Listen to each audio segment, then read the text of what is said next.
Call of Duty y las películas de guerra y acción probablemente son las herramientas de reclutamiento más exitosas, pero probablemente se quedan cortos cuando hablamos de la realidad. Sí, desde la comodidad de tu asiento o de tu hogar, estas representaciones pueden distorsionar tu percepción de los conflictos, los combates, los entrenamientos y las realidades del campo de batalla. En el mundo real, la guerra es implacable, cruda e injusta. Tú y yo podemos pensar que entendemos lo que implica la guerra o quizá preferimos creer lo que sabemos, pero la verdad es que la guerra deconstruye profundamente nuestra concepción de la realidad. La guerra es una paradoja incómoda, un fenómeno sistemático y persistente, una verdad incómoda en pocas palabras que saca lo peor y a veces lo mejor de los seres humanos. Y ya que los medios de comunicación convencionales no te van a decir muchas de estas verdades, en este video yo he recopilado para ti 25 duras realidades sobre la guerra, el combate, el armamento y la vida militar. Porque como bien dicen, a veces es mejor escuchar una horrible verdad que una buena mentira.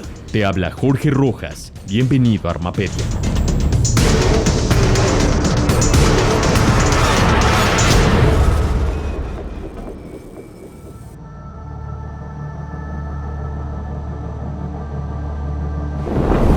La gente muere.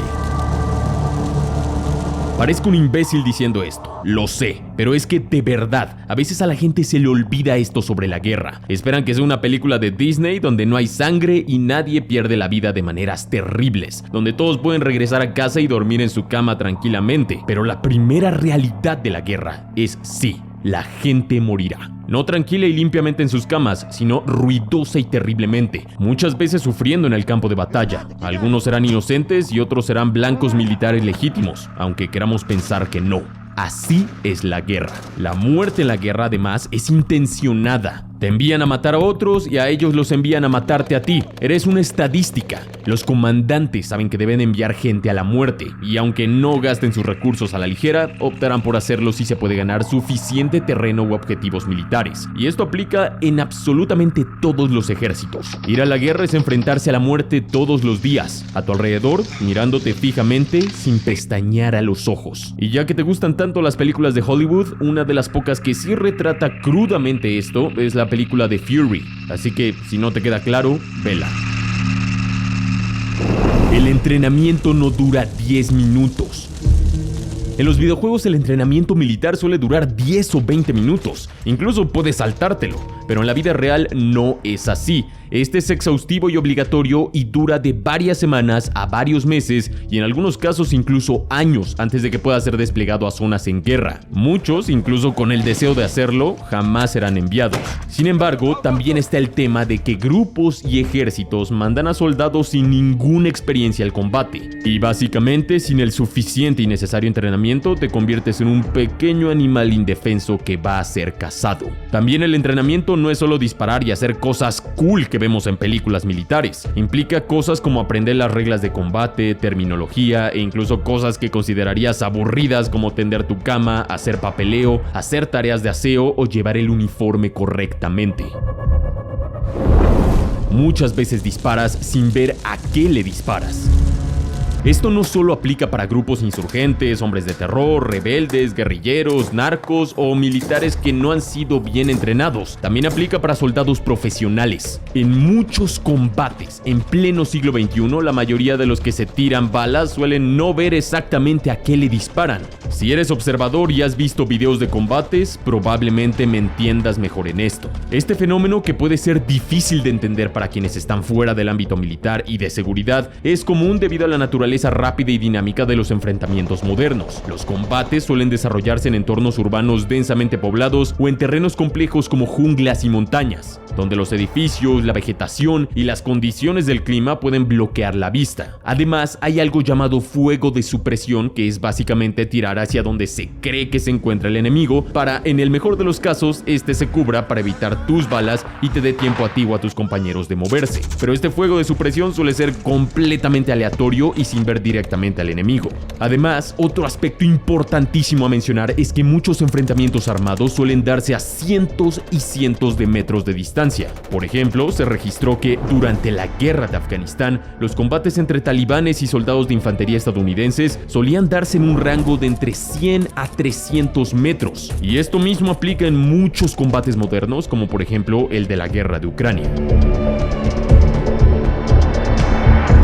Curarse en combate implica algo más que esconderse durante 4 segundos e inyectarse algo. Es obvio, ¿no? Pero después de recibir un disparo en la cara en un videojuego solo tienes que esconderte detrás de una roca hasta que tu pantalla deje de estar roja y se supone que ya estás bien. Bueno, en la vida real, ser herido en combate es una de las peores situaciones a las que puedes enfrentarte. La atención médica real es mucho más complicada y puede ser larga y dolorosa. Incluso por más crudo que sea, a veces puede ser dejada a tu suerte y morir ahí mismo, porque de que mueran 2 a que muera 1, siempre será preferible que solo muera 1. Tan solo un disparo, dependiendo la zona del cuerpo, puede requerir semanas o meses e incluso años de recuperación antes de volver, a veces dejando para siempre inactivos a los soldados y terminando con su carrera militar. No es un tema menor y el conocimiento en medicina táctica es cada vez más importante, tomando el hecho de que a veces un torniquete bien colocado es la diferencia entre la vida y la muerte, o saber cómo colocar una gasa en una herida de bala. Mucho de lo que haces en una zona en guerra es esperar. Aburrido. A pesar de los enormes riesgos, gran parte de la guerra es poco emocionante y aburrida, y muchos soldados pueden ver poca o ninguna acción. Esto es muy cierto y se lo puedes preguntar a gente que ha sido desplegada a zonas en conflicto. Se dedica mucho tiempo a la preparación y el entrenamiento, lo que al menos es mejor que el tedio de moverse, esperar órdenes o esperar a que actúe el enemigo. Esto crea una tensa paradoja en la que la inacción significa que sigues vivo, pero en ese aburrimiento los soldados pueden anhelar la acción solo para aliviar la tensión de no saber qué o cuándo empezarán a suceder las cosas. Una película que representa muy bien esta situación es la de Soldado Anónimo o Jarhead. Si no me entendiste, ve la película y te quedará más claro. Confusión y bajas amigas. Cuando comienza un combate armado o incluso una acción breve y limitada, a pesar de toda la planificación y el entrenamiento, la confusión puede aparecer rápidamente por todas partes. Si asomas la cabeza, te verán o te dispararán. ¿Dónde está el enemigo? ¿Cuántos son? ¿Están detrás de ti? ¿Dónde están los refuerzos? No puedo ver por todo el maldito humo. ¿Qué ha sido ese ruido? ¿Me dieron o no? ¿Qué hago ahora? ¿Voy a morir? En la serie de The Punisher, Frank Castle ejemplifica parte de esta confusión de esta manera. ¿Sabes por qué un hombre falla un tiro a 9 metros o menos? Cortisol. Se libera en el cuerpo cuando hay estrés, lo que nos gusta llamar adrenalina. Tensa los músculos, todo se acelera, pero al unir todos esos efectos, tiemblas un poco y fallas. Ahora bien, las bajas amigas en teatros de combate de alto riesgo son más comunes de lo que puedes imaginarte por esto, y muchas veces vienen precisamente de esta confusión que surge en un ambiente hostil de combate. De ahí la importancia del entrenamiento militar en escenarios realistas.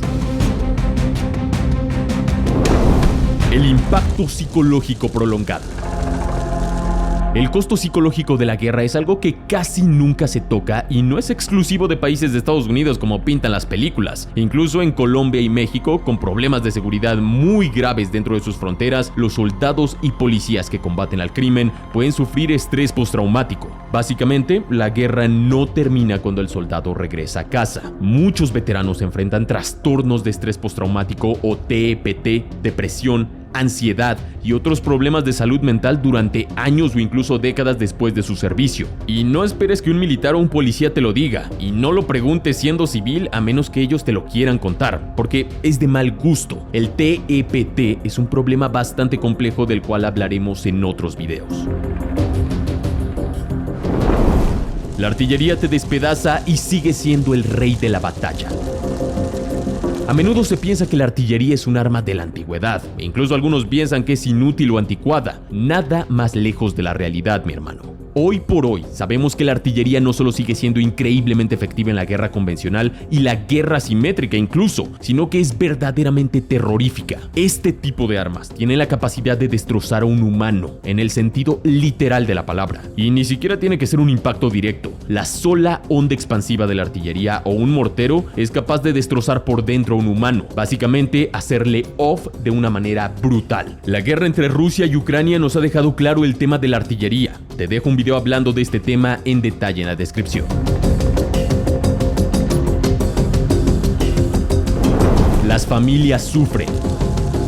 Parece obvio, pero las películas de guerra que solo nos suelen sumergir en la vida del soldado protagonista a veces ignoran por completo que todo humano tiene familia, amigos y conocidos. Y no solo de los protagonistas gringos en una película de Hollywood. En todas las guerras, sea del bando que sea, lo apoyes, no lo apoyes, sea comunista, capitalista, negro, blanco, moreno, alto o bajo, la muerte de un combatiente, soldado o civil en una guerra genera un fuerte vacío y sufrimiento en personas cercanas a él, las cuales tendrán que aprender a vivir sin esa persona para toda la vida. Por eso me parece brutal tantos videos de ataques que vemos en Ucrania, tanto de soldados rusos como ucranianos. Detrás de ese video de 38 segundos de un dron FPV impactando en el torso, ese hombre tiene familia, amigos y era padre, hermano o amigo de alguien.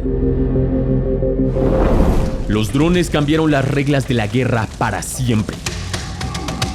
Los drones en todas sus categorías, FPV o de industria militar, han venido a modificar para siempre la naturaleza de la guerra. Y esto no es nuevo. Desde principios del siglo XXI cada vez se hacen más avanzados, poderosos e incluso baratos. Hoy, los drones FPV que cuestan menos de $300 por unidad pueden cobrarse brutalmente la vida de un soldado. Ahora también los avanzados drones de reconocimiento han cambiado el tema de toma de decisiones y los drones kamikaze de industria militar, enormemente más baratos que un avanzado misil, pueden causar grandes daños. El tema de que los drones también están a la mano de agrupaciones de terror e insurgentes es cada vez más alarmante.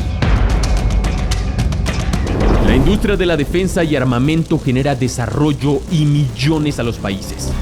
La siguiente realidad podría causar una enorme discusión en la caja de comentarios. Y adelante, es para ustedes. Los países con industria militar, básicamente que producen armamento de todo tipo y todo lo que engloba hacerlo, generan millones, incluso billones en español. Cada vez que cae un misil, una bomba o se dispara una bala o proyectil, la economía de diversos países se mueve positivamente en muchas industrias. Y casi nadie está exento realmente, ya sea que hables de Estados Unidos, China, Rusia, Irán o cualquier país con industria de venta o fabricación de armas. Si hay guerra y venden, mejora la economía del país. Y no solo es dinero, sino también empleos. Todos esos misiles, tanques, bombas, armas, sistemas de guerra electrónica, lanzacohetes, granadas y todos los componentes que tienen, desde la carga explosiva hasta el tornillo más pequeño que imagines, mueven dinero en general de muchísimas industrias y requieren de una fuerza laboral numerosa que solo puede existir si hay ventas. No es extraño ver en todo momento puestos disponibles para ingenieros, programadores y especialistas en empresas como Raytheon, Lockheed Martin, BAE Systems, Kalashnikov, Bayraktar, Anduril, etc. ¿Y es controversial que se hagan ricas muchas personas por la guerra? Sí, por supuesto. Es una realidad también. No todos los soldados deben tener cuerpos de físico-culturistas. Las películas nos han pintado que todos los buenos soldados, entre comillas, tienen o deberían tener cuerpos atléticos monumentales, dignos de participar en concursos fitness, y la realidad está muy lejana a eso. Y no quiero decir que los soldados deben estar en mala forma o condición física, para nada. No les conviene en un combate tener sobrepeso o la condición física de un anciano de 75 años. Pero las formas de cuerpo de los soldados o combatientes son completamente distintas y varían muchísimo por el ejército, región, alimentación, recursos, doctrina, forma de vida y preferencias. Y que tenga un cuerpo que tú no consideres atlético, marcado o súper musculoso no quiere decir que sea un mal soldado. Nuevamente, los que llevamos suficiente tiempo en estos temas sabemos que muchos buenos soldados y combatientes pueden ser sí musculosos, también extremadamente delgados o incluso tener algo de sobrepeso y siguen siendo grandes máquinas de combate. O por el contrario, pésimos combatientes y un peligro para ellos mismos. Eso dependiendo a quién nos refiramos, por supuesto. Así que por favor, quítate ese mito de que un buen soldado es solamente aquel musculoso de 2 metros con 50 kilogramos de equipamiento militar avanzado. Órdenes estúpidas. Cuando se está en primera línea o en una zona de combate, las órdenes de arriba pueden parecer fácilmente estúpidas. Es posible que los oficiales no conozcan tu realidad actual, el equipamiento que te mantendrá seguro, la fatalidad de moverte en ciertas zonas o la necesidad desesperada de refuerzos. También es posible que los oficiales sepan cosas que tú no sabes y estén sopesando la necesidad con los recursos a su disposición frente a los riesgos y las posibilidades. Todo ello basado en una información limitada y posiblemente incorrecta. Desde tu posición situación puede seguir pareciendo estúpido, pero rechazar órdenes de cualquier tipo de un alto mando es una receta para un consejo de guerra o terminar en la prisión militar. Por eso siempre les digo 2 veces que piensen bien si están listos para recibir órdenes de gente que probablemente no deberían ser líderes. Estar en un ejército no quiere decir que haces lo que quieres o lo que te conviene. Es un trabajo en equipo y a veces cuando el equipo y los mandos de este no son buenos, suceden tragedias. Un gran ejemplo de esto es lo que le pasó a los operadores de la CIA en Benghazi, Libia. En resumen, hay líderes buenos y líderes malos, y eso aplica en todo, incluida, sí, la guerra. Las armas fallan en combate. Los fallos en las armas de fuego, ya sean rifles de asalto, pistolas o subfusiles en un teatro de combate, son más comunes de lo que puedes creer. Las dobles alimentaciones suceden, y si no sabes corregirla, puedes terminar siendo un conejo indefenso frente al enemigo. Nuevamente, ahí la importancia de saber corregir estas fallas que son completamente normales en un ambiente lleno de hostilidades tanto para los soldados como para las armas de fuego, ya sea el clima, las condiciones del terreno, el número de disparos, la disponibilidad de herramientas de limpieza para armas, la habilidad de disparo, etc. Bueno, los ejemplos son extremadamente amplios, tanto de asaltos donde la pistola de un soldado no disparó, hasta soldados que se les quedó atorada la ametralladora o el rifle en pleno tiroteo. Así que será mejor que te pongas a entrenar.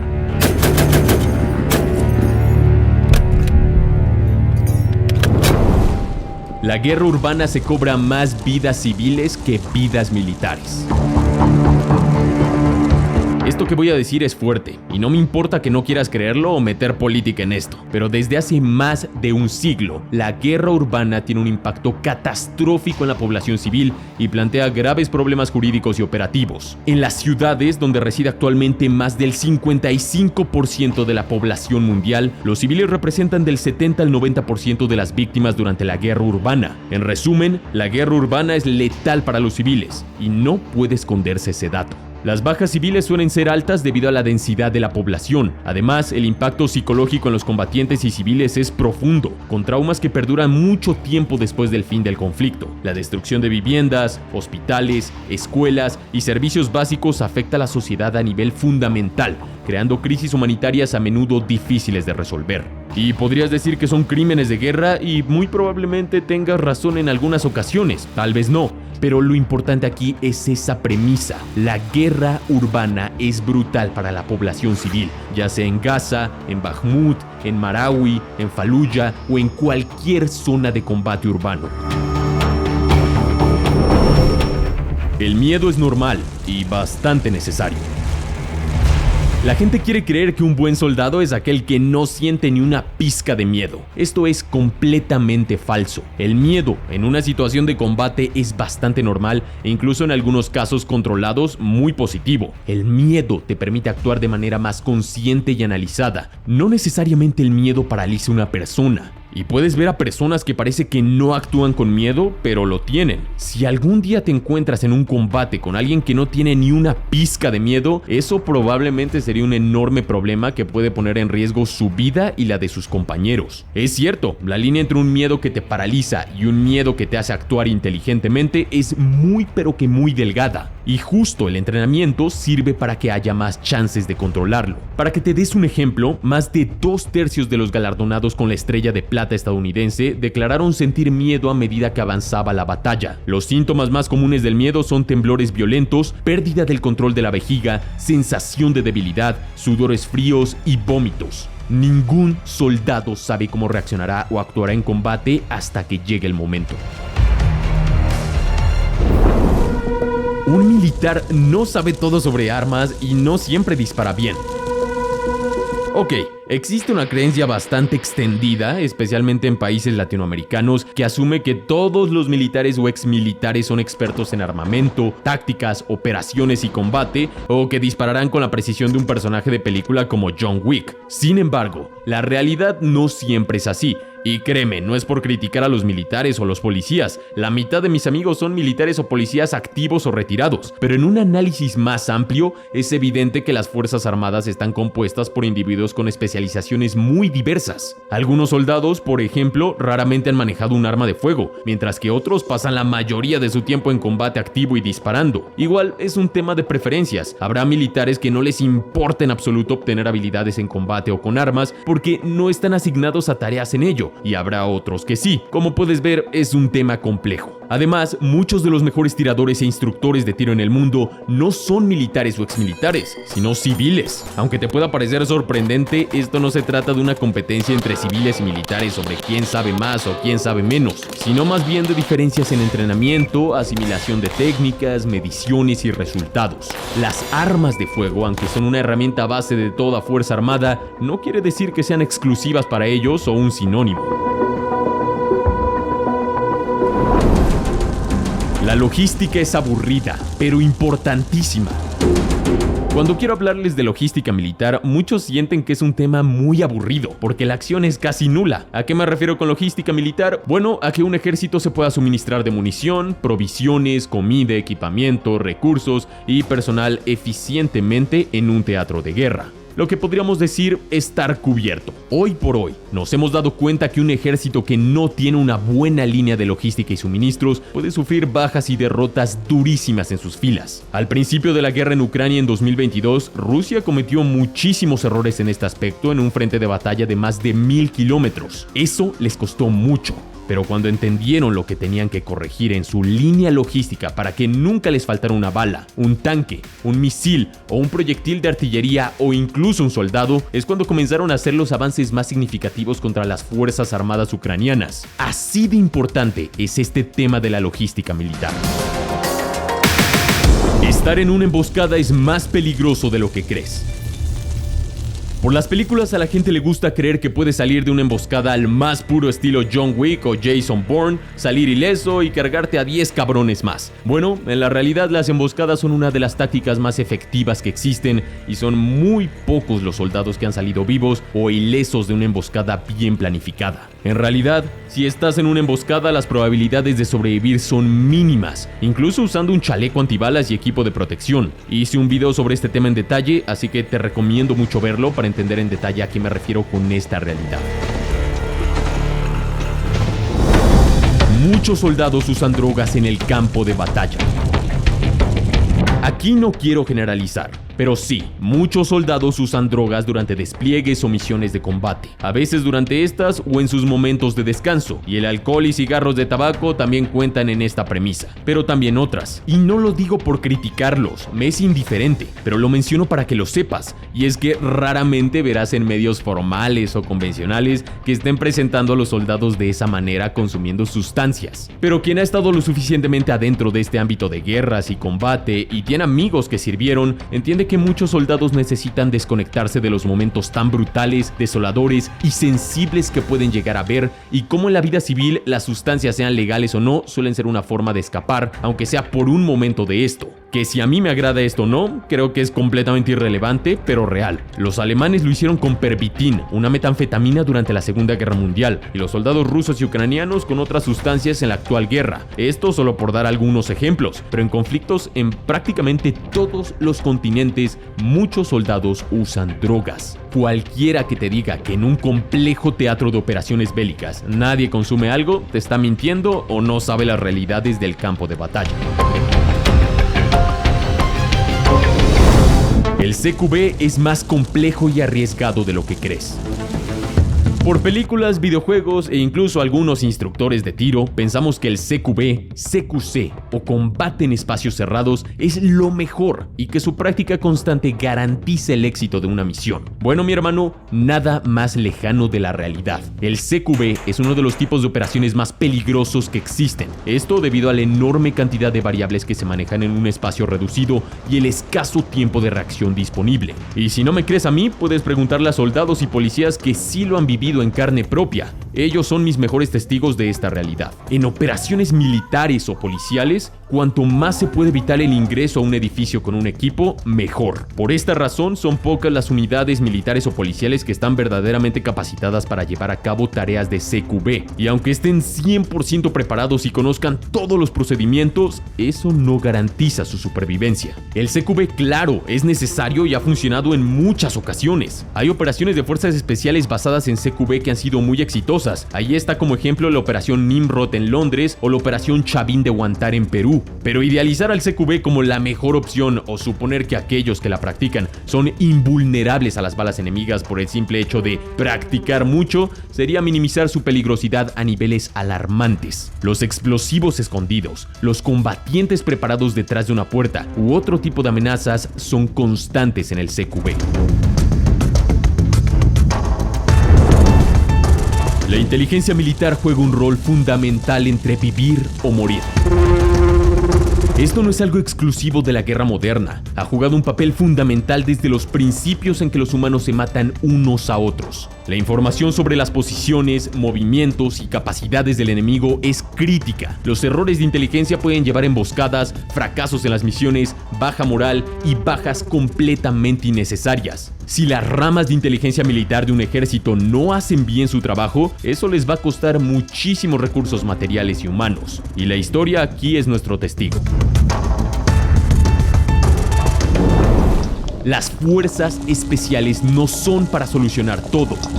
Algunas personas que no se han metido lo suficiente a la temática militar o de combate usualmente usan el argumento de que unidades de fuerzas especiales son la solución a absolutamente todos los problemas de seguridad, guerras o combates que tiene una nación. Pero mi hermano, nada más lejos de la realidad, nuevamente. Las fuerzas especiales no son especiales por resolver todo, sino para resolver situaciones muy específicas en un contexto bélico micro, eso que llamamos operaciones quirúrgicas. Las funciones de estas unidades y soldados pueden variar de país en país, claro, pero la esencia que se conserva es que no es como que estos soldados tengan independencia total para hacer lo que se les antoja o que puedan resolver de inmediato todos los conflictos del planeta.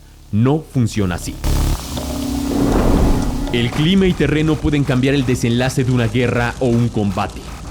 Esto es algo que nos ha enseñado la historia. El clima y las condiciones en general de un teatro de operaciones definen la estrategia y tácticas a seguir. Ignóralas y serás devorado no solo por el enemigo, sino por la mismísima madre naturaleza, la cual tiene menos piedad que el dictador más sanguinario que conozcas. El frío, el calor, la deshidratación, las condiciones de humedad, la montaña, la arena, la lluvia, el barro, la distancia, el océano y muchas otras condiciones y ambientes pueden ser tan peligrosos o útiles para el combate como se tomen. Cualquiera que ignore esto obtendrá su lección. Si no, pregúntale a Hitler y a Napoleón cómo les fue en el invierno.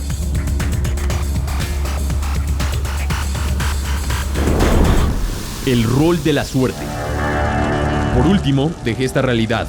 Y tal vez muchos estarán en desacuerdo con esto, pero a menudo la supervivencia en el campo de batalla depende menos de la habilidad o el entrenamiento y más de la suerte, obviamente dependiendo del escenario de combate, no hablo de forma general. Una fracción de segundo o un paso en cualquier dirección puede significar la diferencia entre la vida y la muerte, y eso es algo inevitable y que a veces no está en nuestro control. Y déjame darte un ejemplo. Cae un poderosísimo misil o bomba en el edificio en el que estás resguardándote. Este misil hace pedazos todo, incluyendo a todos dentro del edificio. Tú no podías parar el misil en seco o incluso saber que venía en camino. Simplemente el enemigo hizo los movimientos correctos, obtuvo la ubicación, lo lanzó y el impacto fue exitoso. Al tú no tener control en absoluto de frenar o saber de esto, fuiste una baja. Mala suerte haber estado ahí. O por ejemplo, un insurgente que disparó sin ver a 400 metros de tu posición dio por coincidencia que su bala te dio en un órgano vital.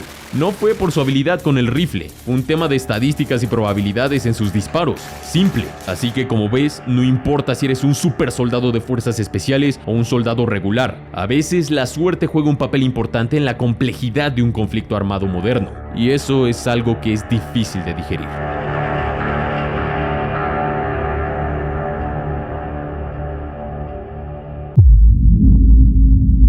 Eso ha sido todo, suscríbete y activa la campana de notificaciones. Sin más, mi nombre es Jorge Rojas, esto es Armapedia y te deseo